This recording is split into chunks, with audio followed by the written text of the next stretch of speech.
Baik, selamat datang kembali di Putbal, sebuah konten yang tadinya judulnya kembali, tapi karena kembali nggak enak untuk dijadiin merek.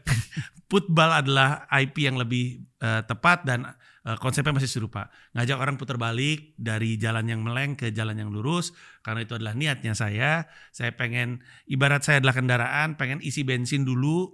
Kalau ada niatnya dan ada tujuannya untuk jalan, jalanlah kendaraan bernama Panji ini ke jalan yang benar. Nah, udah sejumlah episode berjalan dengan Ustadz Felix Xiao. Terakhir kami ngebahas sebenarnya tentang Nabi Isa, tapi ada pembicaraan sedikit ke apa yang akan jadi pembicaraan hari ini. Hari ini kembali dengan Ustadz Felix Xiao. Terima kasih banyak sudah mau meminjamkan timnya, tempatnya, dan kantornya kurang lebihnya untuk bikin konten ini naiknya di YouTube saya. Nah, saya tidak tahu Ustadz tahu ini atau tidak, tapi saya dulu takut hantu. Hantu? Dulu. Oh, aku pernah lihat pas di Zawin ya. Iya betul. Saya takut pocong, saya takut hantu. Padahal kan pocong kan nggak bisa lari cepat, Mas. Saya juga bingung kenapa saya takut. Tapi ini lebih kepada hal-hal waktu kecil terpatri banget, nempel ketika dewasa, bertambah dengan imajinasi jadi ngaco. Core memory lah ya. Iya. Nah, sebenarnya sejak sekolah sih. Iya.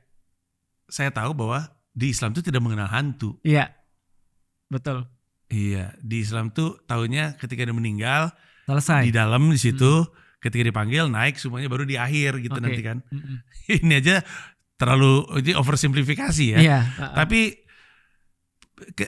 ketakutan saya terhadap hantu itu sudah diselesaikan oleh Zawin. Terima kasih Zawin walaupun Anda bajingan. Tapi itu juga datangnya dari dasar bahwa lu sebagai orang Islam juga gak ngerti kematian itu apa gitu kurang lebihnya kan. Iya. Nah, jadi kita akan ngomongin soal kematian. Harapannya pemahaman yang lebih jelas terhadap konsep kematian dalam Islam membantu saya juga ngisi bensin untuk perjalanan ini. Nah, seperti halnya di episode sebelumnya, konsep kematian yang saya tahu banyak dibawa sama pop culture. Kalaupun ada konsep kematian yang datang dari ajaran Islam, itu dan saya minta maaf, itu datangnya dari komik Surga dan Neraka atau waktu kecil. Hidayah. Bukan hidayah mah kayaknya majalah, ini stensilan gitu Ustaz. Oh, yang hitam ada putih kayak komik kayak gambar kalau orang mati di neraka ditusuk gitu. Itu yang saya tahu gitu. Nah, saya mau belajar soal kematian. Saya mulai dari yang paling dasar aja deh. Di Islam, ini keterlaluan, tapi di Islam, what happens when we die? Aku pengen memulai dengan aku juga ya. Kalau Mas kan takut setan kan ya, takut hantu. Aku juga dari dulu Mas, ada dua yang aku pikirin sebelum aku masuk Islam. Even ketika aku ateis. Ada dua yang aku pikir, sebelum ini aku ngapain? Sebelumnya aku ngapain? Aku di mana nih? Kesadaranku tuh di mana gitu maksudnya. Dan setelah aku mati itu seperti apa kondisinya? Itu ganggu aku terus dan aku tidak pernah mendapatkan informasi kecuali itu juga rekaan orang. Misal, kita nonton film Lucy. Akhirnya kita dikasih tahu, oh kita tuh cuma kayak data doang. Setelah kita mati ya udah jadi ketiadaan. Atau kita nonton film yang sangat terkenal, Ghost. Ghost yang mana nih? Itu yang Demi Moore. Ya kan? Iya, siapa ya? Patrick Swayze. Patrick Swayze. Kan kita jadi punya pop culture, kita jadi ada rohnya keluar. Iya betul. Tapi aku baca penelitian yang lain, ada orang pernah neliti tentang berapa roh itu ada atau enggak. Caranya gampang. Dia bilang gini, kalau roh itu adalah ada, dia pasti punya berat. Masanya. Karena segala sesuatu yang menempati ruang pasti punya massa. Itu teorinya. Maka dia nimbang orang sekarat. Lalu kemudian ditimbang lagi setelah dia mati. Menarik. Hasilnya? Dia dapat 0,000 sekian. Ada. Tapi setelah diteliti lagi katanya nggak valid. Karena itu kayak pergerakan orang ketika mau mati terus mempengaruhi timbangannya. Sampai sekarang orang nggak ngerti roh itu ada atau. Tapi yang jelas kalau kita lihat dari segi kasat mata ya, aku dulu suka biologi Mas. Ketika suka biologi aku bilang begini, aku kan pelajari tentang otot jantung nih. Otot jantung tuh keren banget karena dia adalah kombinasi daripada otot polos dan otot lurik. Intinya singkat cerita adalah dia otot yang bisa keras dan tahan lama. Dan gak ada yang lain kayak ada anggota tubuh saya yang lebih membutuhkan itu. Selain otot jantung gitu ya. Nah maksudnya itu otot jantung doang tuh yang bisa tuh. Tapi ketika aku lihat pada jantung orang mati, aku pikir apa bedanya? kan tetap otot jantung juga, tapi yang ini detak, yang satunya lagi enggak. Berarti ada sesuatu yang dimiliki orang hidup yang tidak ada pada orang mati. Nah, yang sesuatu itu menurut penjelasan namanya adalah roh kan itu kan ya. Tapi intinya adalah aku nggak tahu, I have no idea, dan aku nggak punya informasi sedikit pun tentang yang mana yang benar. Sampai aku masuk Islam. Ketika aku masuk Islam, ini yang pengen aku kasih tahu pada orang-orang, di Islam itu semua didasarkan pada kita tidak tahu informasi sebelum kita verifikasi dulu sumber informasinya. Maka ketika kita sudah memverifikasi sumber informasinya, maka kalau kita sudah verified, semua yang disampaikan oleh sumber itu pasti verified juga. Oke. Gampangnya gini deh. Kalau kita sudah bisa verifikasi, kalau kita ngomong dengan orang Amerika, berarti kalau dia ngasih tahu kita tentang orang Amerika, itu lebih verified daripada orang Indonesia ngomong. Iya.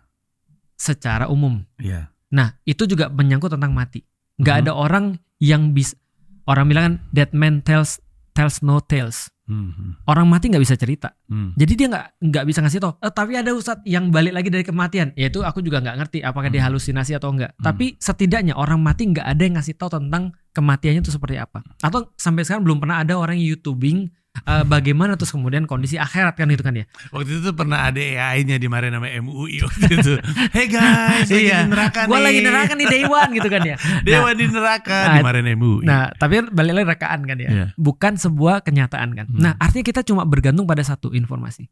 Dan karena aku adalah orang muslim dan aku sudah verified informasi Al-Quran dan As-Sunnah, maka aku cuma bisa cerita bagaimana Al-Quran dan As-Sunnah menceritakan kita tentang kematian.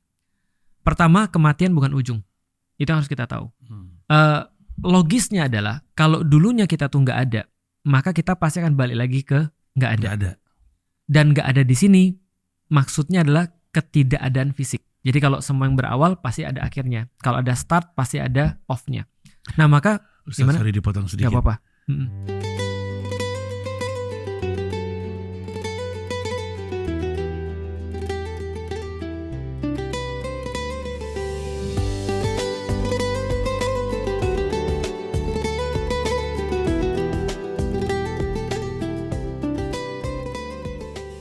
Ngomongin soal tiada fisik, berarti arwah Rohnya masih ada. atau rohnya? Ya, arwah itu bentuk jamak daripada roh.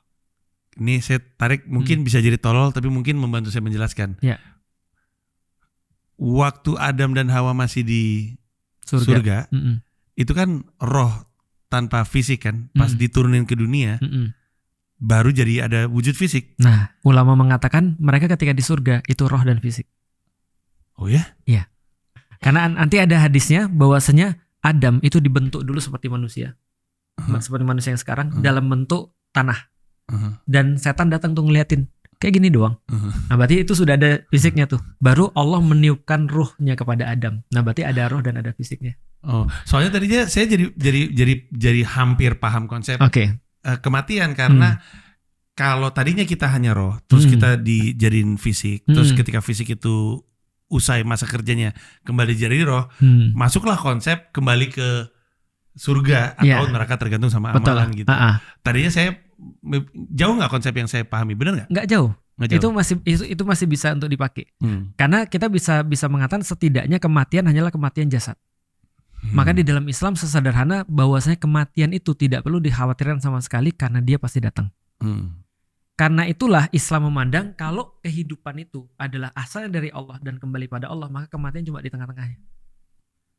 Gampangnya begini, Rasul pernah berkata, hidup itu seperti sebuah perjalanan.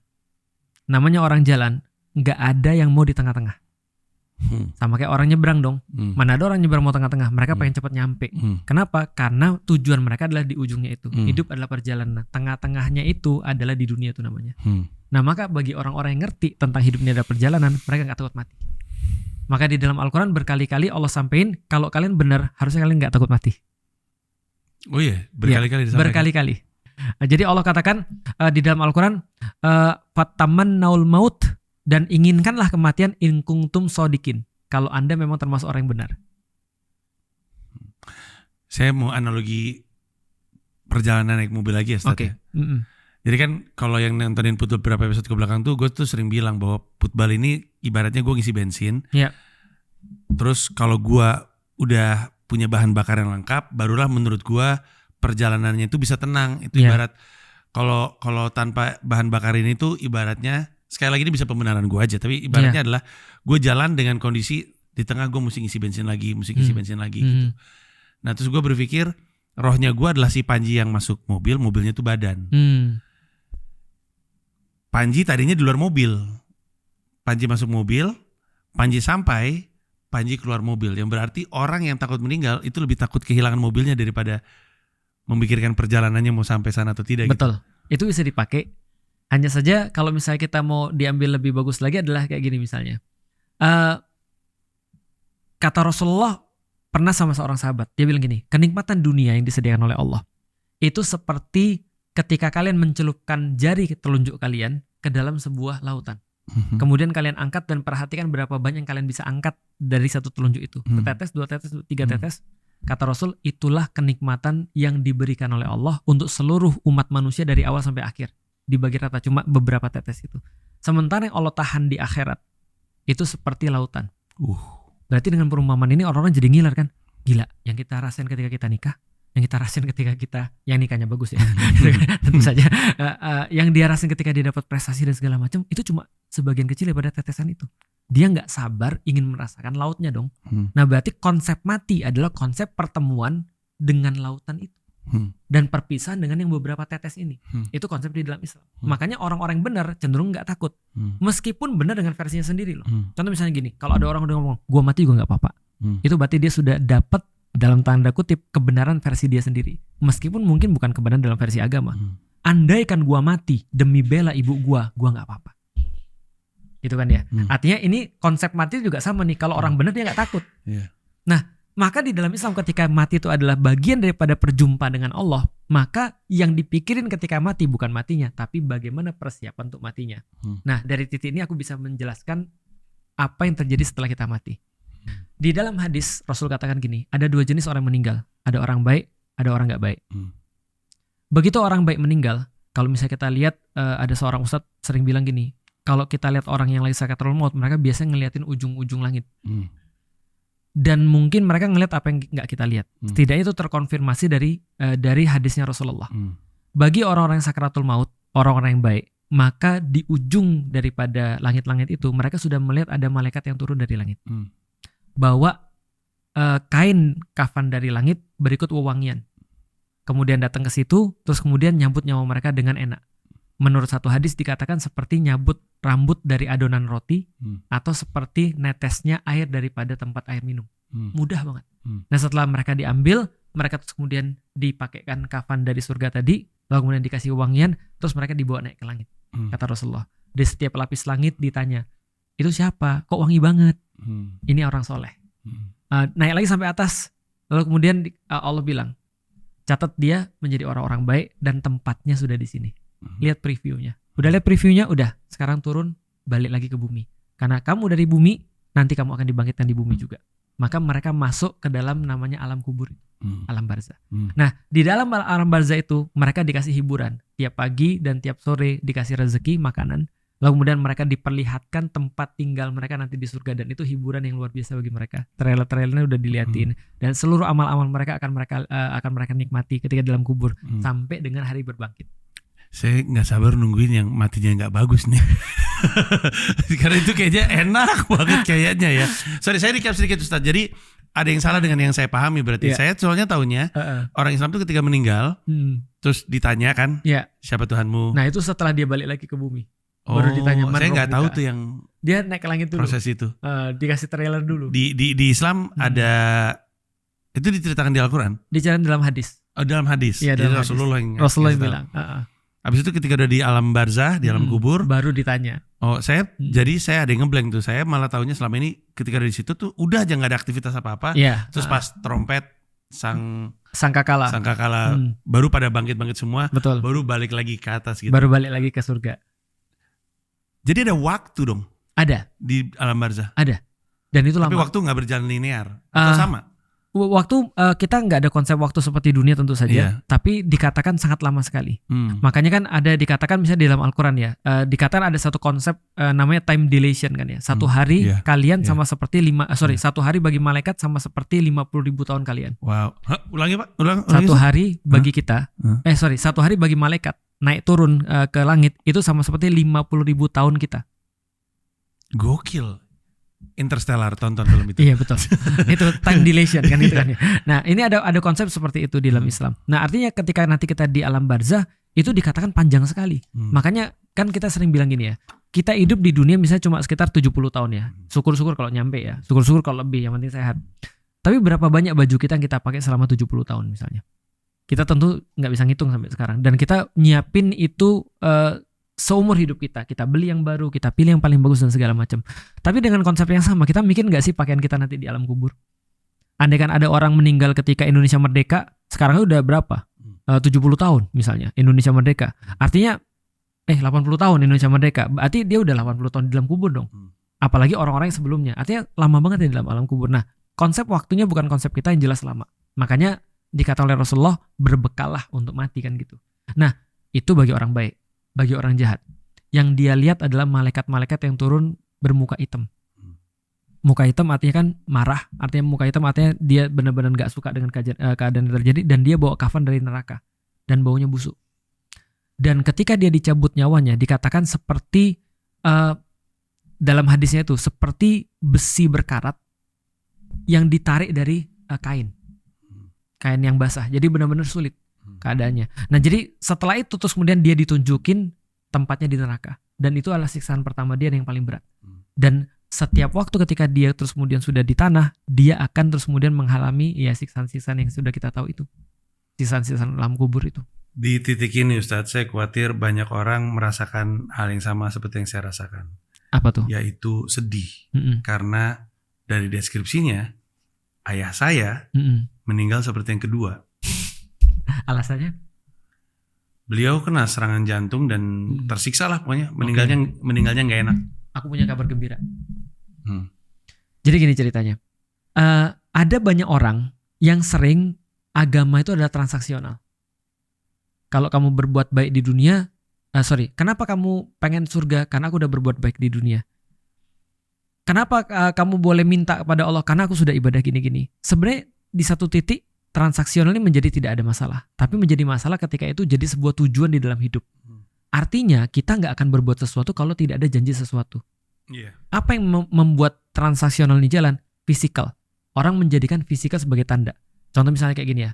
Antum pernah ketemu dengan orang-orang yang ini nggak ketika kita bilang, ini nih dompetku hilang, kayak kemarin nih misalnya, motorku hilang misalnya. Aku bilang motorku hilang, orang bilang, Ustadz kali pas beli nggak pakai bismillah.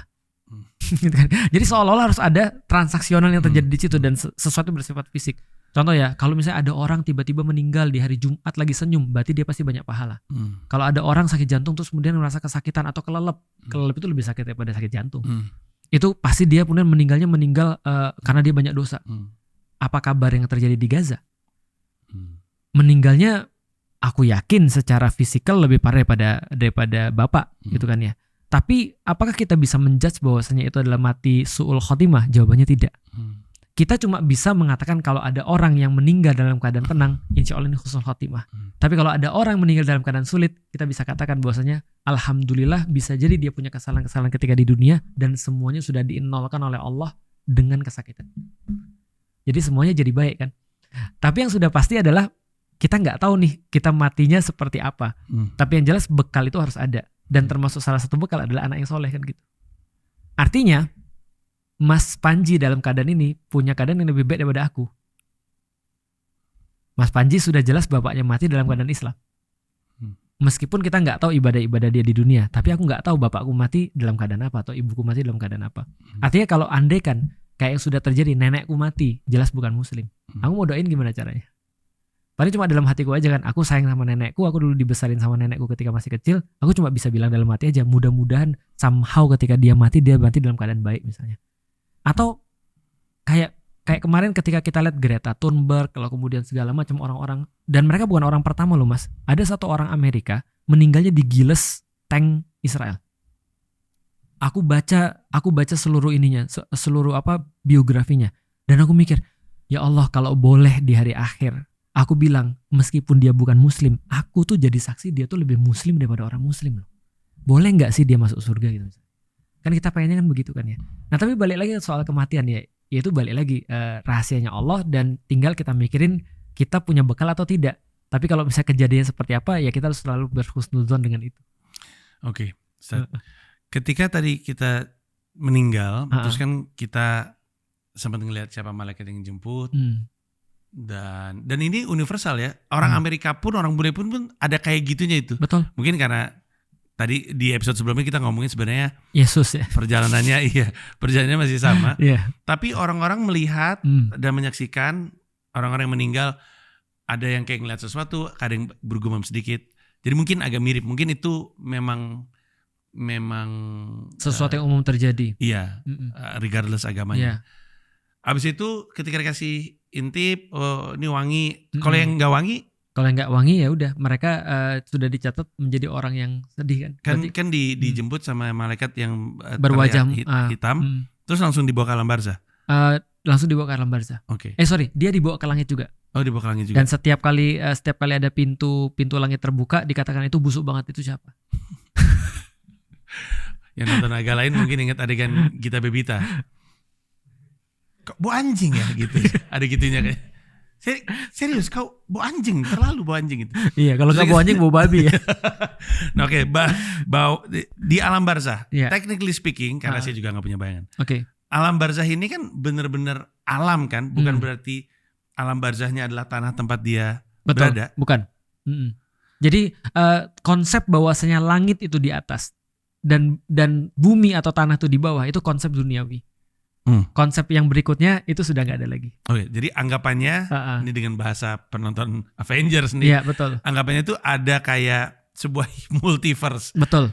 Anggaplah multiverse ini alam barzah. Benar. Jadi sebenarnya kita hidup di dunia, di alam fisik, alam barzah, sama alam akhirat. Surga atau neraka. Hidup di 3 alam. Sekarang berarti tambah di dunia ya, fisik, dunia. Oh, kemarinnya kita pernah di alam roh kan? Sebelumnya ya, alam roh, alam dunia, alam barzah, alam akhirat. Di alam barzah kita di situ untuk yang meninggalnya amalnya baik. Ya.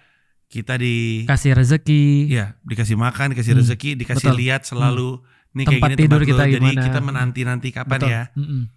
Dan sebagai umat muslim pada periode tersebut ada kewajiban yang kita mesti jalankan sebagaimana kita di alam dunia. Nggak ada Jadi lagi sholat. Nggak ada lagi sholat. Nggak ada lagi puasa. Semua nggak ada. Ngomong gitu ngeliat saya kayak saya bakal happy. Karena Imam Ali berkata gini, ini adalah hari di mana ada amal dan tidak ada perhitungan. Wow. Karena ada hari di mana cuma ada perhitungan tapi tidak ada amal. Itulah harinya. Betul. Makanya Imam Ahmad berkata gini ketika ditanya, Imam Ahmad bin Hambal pernah ditanya kenapa kamu kayak gak pernah istirahat. Dia bilang nanti lama kita istirahat. Nanti aja kalau kaki kita sudah sampai ke kuburan baru kita istirahat di situ. Karena banyak waktu istirahat. Oke. Untuk yang tidak baik amalannya, tidak dikasih makan dan dikasih lihat ini hukuman lu nanti. Dikasih makan, tapi makannya kan yang ngeri-ngeri. Apa tuh yang diceritakan? Ini di hadis atau? Ada beberapa hadis yang menggambarkan siksaan terhadap orang-orang yang mereka selama di dunia bermasalah. Misal, ketika ada orang yang sering ngomongin orang, dia disuruh muter-muter dengan lidahnya, kayak bajak sapi gitu, tapi pakai lidah. Ada beberapa orang yang makan makanan haram, dia disuruh berenang dari satu tempat ke tempat yang lain, tapi dengan mulut yang diisi penuh dengan batu. Misalnya, itu ada beberapa hadis kayak gitu. Ya intinya apapun yang diperbuat akan dia rasakan ketika nanti di yaumil qiyamah. Di dalam alam kubur, hanya tidak seperti yang kita duga. Kalau yang kita duga itu kan adalah sesuatu yang mungkin masih bisa kita comprehend kan. Yeah. Tapi ini kan bukan sesuatu yang kita bisa comprehend. Yeah. Berarti sebelum nyampe neraka udah disiksa duluan. Dan itu baru preview siksaan daripada siksaan. Nggak ngurangin tuh Ustaz. Nggak ngurangin. Waduh. Makanya aku bilang gini. Ada satu puisi diambil daripada satu hadis. Judulnya adalah ketika maut disembelih. ketika maut disembelih. Taufik Ismail pernah bikin, dan ketika beliau baca itu aku nangis. Aku pikir gini, gila, ternyata siksaan itu yang paling parah menurutku ya, bukan tipe siksaan sih, tapi abadinya itu. Karena gini ceritanya. Dalam satu hadis itu nanti di yaumil kiamah, ketika sudah ditiup sangkakala sama malaikat Israfil, itu seluruh manusia itu dibangkitkan di padang mahsyar, dan di situ mereka jadi saksi satu peristiwa. Apa peristiwanya? Allah terus kemudian manggil, bawa sini maut, bawa sini yang namanya kematian. Dan di depan mereka maut itu disembelih. Terus diumumkan kepada seluruh manusia, mulai dari hari ini tidak ada lagi kematian. Jadi yang kalian anggap akan nyelesain seluruh masalah atau akhir daripada seluruh masalah, hari ini sudah nggak ada. Maka orang yang disiksa akan disiksa selamanya, orang yang bahagia akan bahagia selamanya. Itu membuat aku khawatir sih. Itu membuat aku khawatir sih. Karena waktu itu nggak ada habisnya kan. Maksudnya gini, bayangin ketika walaupun konsep di akhirat nggak ada bosan ya, tapi di dunia aja kita menikmati hal yang kita suka, itu kan kita bosan. Itu maksudnya waktu itu akan mengambil seluruh kenikmatan yang ada di dunia. Waktu tuh akan mengambil seluruh cinta yang ada di dunia. Waktu. Gimana kalau waktu tuh nggak ada? Maksudnya semua tuh akan abadi gitu maksudnya. Itu kan jadinya kan ngeri banget. Gak usah mikirin siksaannya. Waktunya aja nggak habis-habis, itu juga udah ngeri. Itu yang menurutku agak aku pikirin sih. Iya, waktu itu sebelum jadi menuju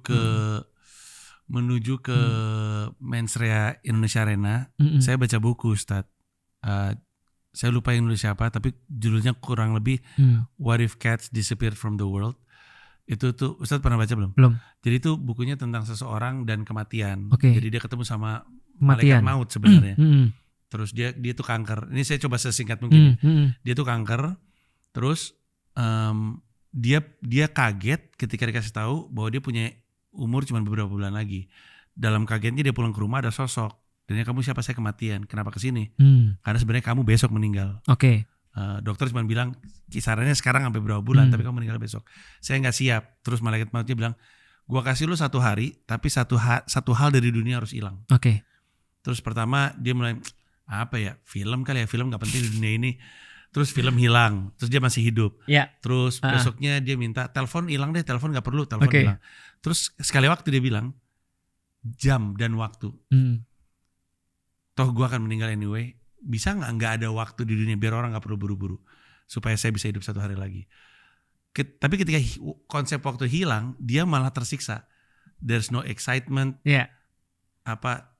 Konsep cepat dan konsep lambat tuh menambah nilai sama sesuatu gitu. Benar. Itu yang tadi Ustadz Felix maksudkan kan. Hukuman dan cinta itu jadi ada maknanya karena ada batas, scarcity waktu atau ada kelonggaran waktu. Benar. Ketika waktu itu nggak ada, malah jadi absurd gitu. Iya, dan nggak ada artinya. Semua kan berarti kalau ada batasnya kan. Kalau nggak ada batasnya jadi nggak ada artinya. Betul, kan? Jadi nggak ada artinya. Nah, betul. Walaupun konsep itu nanti di akhirat memang beda. Tapi aku bayangin aja gimana kalau nggak ada batasnya. Menarik tadi pertanyaannya.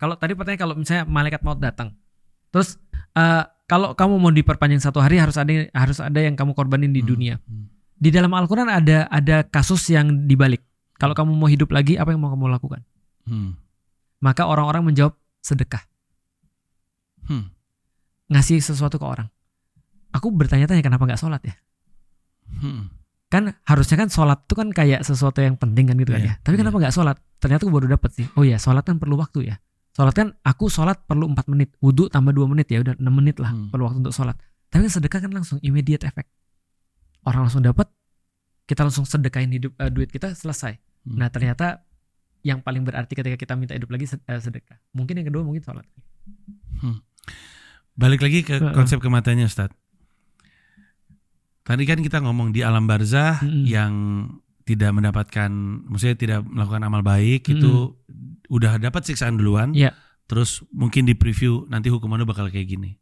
Tapi kita sempat ngomong sebelumnya tuh ada, kita ditanya man rabbuka dan segala macam. Itu gimana cara ngomongnya? Kalau semuanya udah jelas, amalan dan dosanya, ngapain ditanya lagi? Iya, kan ini lu bakal masuk surga, ini lu bakal masuk neraka. Lah itu terus proses konfirmasi atas apa? Nah, menurutku pertanyaan tapi maaf ya. Itu betul. Menurutku Mas, itu simbolisasi. Karena kan hadisnya udah jelas ya. Awalnya kita udah dicatat sebagai orang baik sebenarnya. Sehingga sebenarnya kalau kita katakan waktu itu sudah tidak ada lagi amal, yang ada itu cuma balasan. Nah itu cuma simbolisasi untuk orang masih hidup. Bahwasanya di dunia kamu benar-benar harus tahu Tuhanmu siapa, kamu benar-benar harus tahu nabimu siapa, dan kamu berdasarkan hidupmu berdasarkan apa. Makanya jawabannya cuma Allah, lalu kemudian Nabi Muhammad, lalu kemudian Al-Quran, kan gitu kan ya. Nah itu cuma konfirmasi untuk orang masih hidup. Orang meninggal nggak perlu itu, karena semuanya udah jelas. Maka kadang-kadang ada kiai-kiai atau ustadz-ustadz yang guyonan. Mereka bilang gini, gampang, ketika ditanya man robbuka, jawab aja yang terakhir. Man robbuka, jawabannya robbuka. Kan siapa Tuhanmu? Ya Tuhanmu juga. Jadi jawabannya singkat gitu. Man nabiuka, siapa nabimu? Nabiuka, ya nabimu juga, kan gitu kan ya. Jadi jawab terakhirnya aja. Jadi terus sebenarnya man kitab ma kita buka. Kita buka, kitabmu juga gitu ya. Nah malaikat juga bilang, ya juga kan sama kita ya kan gitu. Artinya itu tidak menjadi penting lagi. Karena menurutku ya, kematian itu adalah hasil, dan sesuai dengan apa yang menjadi prinsipku adalah akhir itu tidak perlu dipusingkan. Yang perlu kita pusingkan adalah bagaimana proses nyampe ke akhir itu atau sebab-sebabnya. Sehingga sebenarnya kita nggak perlu memusingkan lagi mati ketika kita sudah benar-benar hidup. Tapi nggak akan mungkin orang benar-benar bisa hidup sebelum dia paham mati. Seperti tadi, bahwasanya konsep waktu itu ketika orang paham ada scarcity, orang baru akan memanfaatkan dengan baik. Berapa banyak di antara kita baru benar-benar kerja kalau kita lagi deadline. Makanya orang jadi makin dekat agama makin tua. Itu benar. Itu benar. Yeah. Dan itu normal. Yeah. Yang kurang ajar, yang tua malah terus kemudian malah menggunakan agama terus untuk sesuatu yang buruk. Ustadz mah geser-geser mulu pembahasannya. Enggak, soalnya aku lagi kesel aja sih. Soalnya aku lagi kesel, kita udah promo susah-susah, tiba-tiba dirusak dengan kata-kata kayak gitu. Dirusak dengan orang-orang yang mengumbar kata-kata Allah tapi tidak dengan makna gitu maksudnya. Insya Allah, qadarullah, gitu kan ya. Terus kemudian alhamdulillah, pakai ayat Allah tapi tidak ditempatkan sebagaimana mestinya. Nah itu menurutku, Mas tahu nggak Mas? Mas tahu Dajjal kan ya? Kan kita udah pernah bahas Dajjal ya. Dajjal itu separah-parah makhluk ya. Separah-parah fitnah di atas muka bumi Dajjal.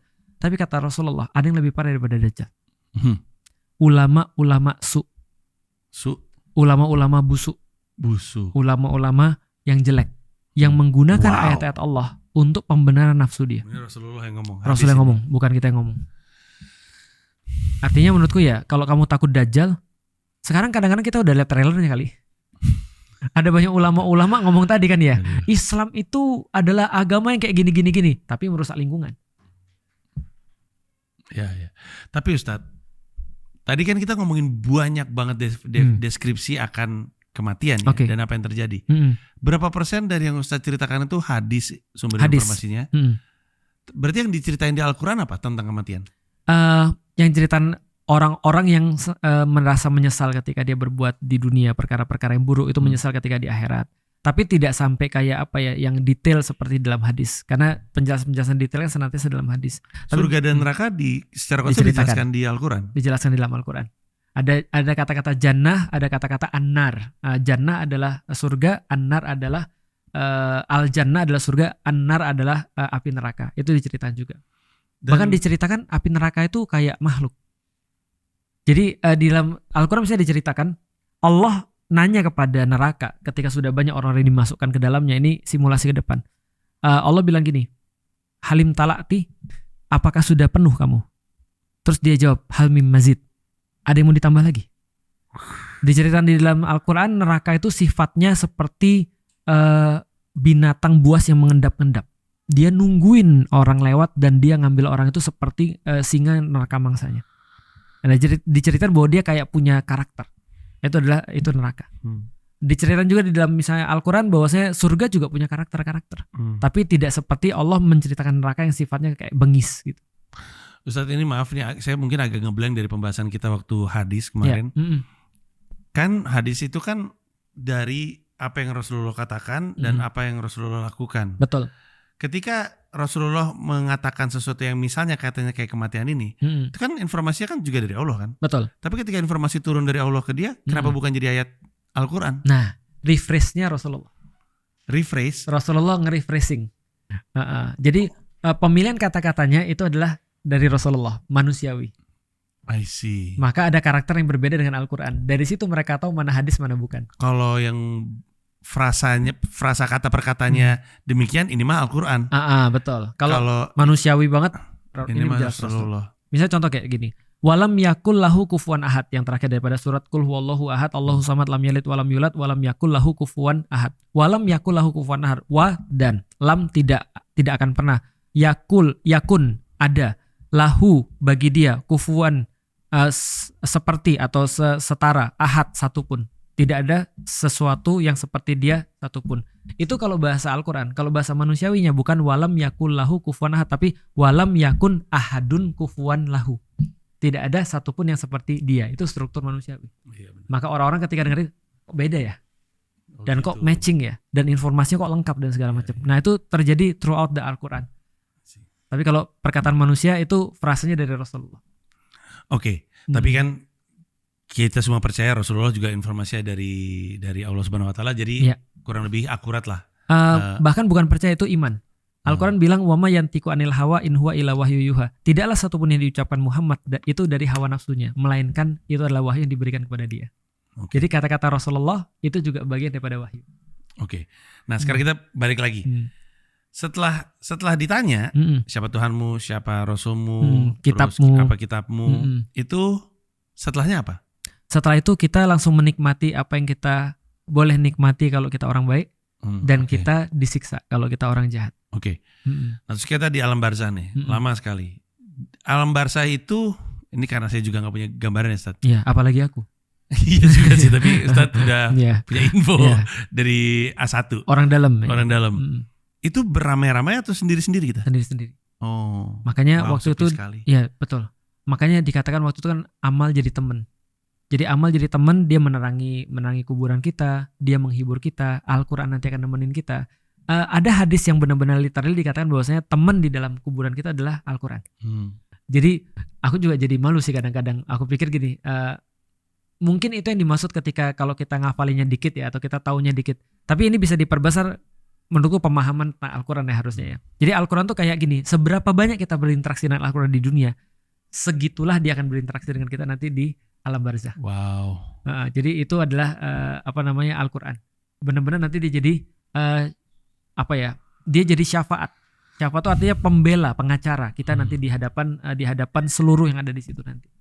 Oke, jadi ketika kita sampai alam barzah, dalam kesendirian kita ditemani oleh amal kita ditemani oleh Al-Quran. Sebanyak-banyak kita berinteraksi dengan dia. Asumsinya berarti yang tidak punya amalan baik ditemani sama dosa-dosanya dan kesepian karena tidak ditemani. Ada yang mengatakan bahwasanya Al-Quran itu adalah nanti ketika di yaumil kiamat, dia kan jadi bentuknya jadi bentuk makhluk. Wow. Ketika di alam barzah. Jadi dia datangkan Al-Quran datang menghibur kita. Al-Quran datang. Ada yang berpendapat dalam pengisahannya kurang lebih seperti itu. Iya betul. Tapi kan tadi kita udah establish ya bahwa alam barzah itu tidak benar-benar di bawah tanah tempat kita berada. Tapi apakah ketidakpahaman akan di mana alam barzah itu berada yang membuat orang balik lagi ke kuburan, mendoakan? Itu karena Rasulullah melakukannya. Rasul kan datang ke kuburan. Kita sempat ngomong di episode sebelumnya. Dan kita jadi gini, pemahaman kita bahwasanya mereka bukan ada di dalam situ ruhnya. Ruhnya ada di tempat yang lain yang jelas bukan di tanah. Karena kalau di tanah bahaya nanti. Kalau tanahnya nanti misalnya contoh landslide terus gimana? Sering terjadi digusur. Nah betul. Gara-gara perambahan hutan misalnya gitu, atau tergusur. Nah itu kan jadinya jadi nggak matching ya dengan masa ketika dia lagi tiba-tiba lagi menikmati terus tergusur kan gitu. Terus dia di mana dong gitu kan ya? Nggak, karena di orang Indonesia ada kayak gitu. Itu makamnya digusur, nanti bakal ada kejadian-kejadian loh di situ. Nah itu karena kan? Karena fisikal kan kita. Tapi Rasul mencontohkan memang ada hubungan dengan fisik, makanya Rasul melarang untuk sholat di kuburan. Rasul melarang misalnya kuburan untuk misalnya dijadikan untuk tempat sholat, tempat ibadah dan segala macam. Tapi Rasul memperbolehkan orang-orang untuk datang ke kuburan mendoakan orang-orang di kuburan. Dan pernah suatu waktu ketika Rasul lewat di sebuah tempat pemakaman, itu Rasul ngambil satu pelepah kurma lalu nancepin di situ. Kenapa ditanya? Kata Rasul, aku mendengar orang-orang lagi disiksa kubur gara-gara mereka kencing gak dibersihin. Tahu kan ya, kalau kencing harus dibersihin tuh. Nah mereka kencing gak dibersihin, maka mereka disiksa gara-gara itu. Nah makanya aku berharap ketika aku menusukkan ini, maka selama itu belum kering, maka siksaan mereka diringankan. Dari situ menjadi sebuah dalil bagi orang untuk naburin bunga atau nusukin pelepah dan segala macam. Intinya mendoakan yang ada di dalam kuburan. Karena orang di dalam kuburan tuh walaupun mereka berbeda dimensi dengan kita, tapi mereka dengar. Emang iya? Mereka dengar. Mereka dapat. Ini dapat dari hadis. Dari hadis. Jadi dari hadis dikatakan bahwasanya mayit itu ketika diantarin ke alam kubur itu dengerin telapak kaki kita. Dan dia tahu ketika di atas tuh ngapain. Makanya kita nggak boleh terlalu sedih ketika misalnya kerabat kita meninggal. Kenapa? Karena dia lebih sedih lagi. Karena dia ninggalin kaum yang lemah kan. Nanti dia tahu apa yang terus kemudian terjadi di atas. Ya dia dengar semua itu. Orang-orang ninggalin dia semua sudah tahu juga tahu juga. Oh, jadi berarti di luar bahwa amalnya udah putus. Jadi apapun yang kita apapun yang dia udah nggak bisa ngapa-ngapain ya. Apapun yang kita berikan sama dia nggak akan nambah-nambah. Apa yang kita berikan ke dia bisa nambah ke dia. Bisa. Dianya nggak bisa beramal, tapi kita bisa beramal untuk dia. Ada seorang yang mengatakan pada Rasulullah, boleh nggak aku berwakaf atas nama bapakku supaya dia mendapatkan kebaikan daripada apa yang aku lakukan. Pertama Rasul katakan anak soleh pasti akan jadi kebaikan buat bapaknya. Mas Panji pergi umroh misalnya, Mas Panji nggak usah niatin itu ke bapaknya dapat. Mas Panji misalnya punya anak, lalu memperlakukan anaknya dengan baik, amal soleh itu bapaknya juga dapat. Nah, kecuali aku, karena bapakku belum register. Jadi artinya, jadi kalau misalnya kita lakukan, dia pasti bisa jadi dapat. Rasul katakan wakafkan atas nama bapakmu, karena dia akan dapat apa yang kamu lakukan itu. Nah, jadi artinya dia nggak bisa beramal lagi, tapi kita bisa beramal untuk dia. Jadi masih bisa diwajarkan orang datang untuk terus berdoa untuk yang sudah meninggal. Kata Rasulullah, yang lebih penting untuk mengunjungi mayit itu bukan untuk mengunjungi kuburan, bukan kuburannya sebenarnya, tapi yang lebih penting kitanya. Karena kata Rasulullah, datanglah banyak-banyak ke kuburan untuk mengingat mati. Kenapa? Karena mengingat mati itu adalah obat terbaik. Orang sombong ingat mati jadi bisa jadi terus kemudian taubat. Orang lagi sibuk ingat mati jadi dia harus tahu prioritasnya kemana. Mati itu adalah pengingat terbaik karena itu pemutus daripada semuanya kan. Makanya kalau kita misalnya lihat para ulama kalau misalnya dia lagi gabut, dia lagi down gitu kan ya, ada yang punya kuburan di rumahnya. Jadi dia tidur di situ tuh 3 hari misalnya. Bangun tuh semangat lagi tuh. Kenapa? Karena dia berpikir ya gue masih di dunia nih ya. Nah itu para sahabat. Kalau zaman sekarang dijadiin uka-uka kan gitu kan ya. Pengalaman alam kubur kan itu kan ya. Gak gitu juga. Kita disuruh ingat mati supaya kita tahu hidup itu seperti apa. Yang aku bilang di awal, orang gak akan pernah menghidupi dirinya dengan maksimal kecuali dia tahu mati. Tapi kalau misalnya dia gak tahu mati, gimana dia bisa hidup dengan benar? Orang bilang gini, you only live once, itu benar, YOLO. Tapi problemnya adalah dia ngomong begitu tapi terus kemudian berbuat sesuatu yang justru gak ingat mati gitu maksudnya. Justru karena kita cuma hidup sekali, berbuatlah yang terbaik kan harusnya begitu kan. Ada lagunya tuh mas, maybe one day. Cuma aku kan gak ada nada. Untung berhenti sendiri. Nah maksudnya kan di lagu itu kan dibilang kan ada satu waktu kan di mana semua akan terjadi kan gitu kan ya. Semua akan maksudnya gini, kalau kita yakin bahwasanya akan ada waktu itu datang, di mana waktu itu datang, maka kita akan berbuat yang terbaik untuk mempersiapkan di waktu itu. Kan deadline itu kan yang paling bagus. Nah, saya balik lagi nih Ustaz, karena saya masih punya pertanyaan-pertanyaan basic. Setelah